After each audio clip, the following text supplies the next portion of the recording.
Hello everybody, welcome back to HardReset.Info channel. Today I'll show you how to easily enable USB debugging on Android 16. So first what you guys need to do is go over to settings. Now here we need to scroll down until we see the About Phone section.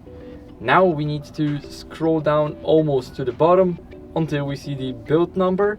Now we need to click it a couple of times until we are a developer. And now to go to developer settings, go to system.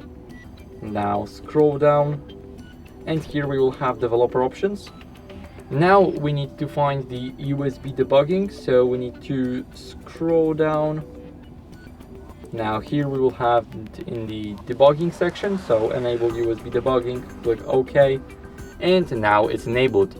So I hope this video was helpful, and if it was, then leave a like, sub and a comment, and I'll see you in the next one.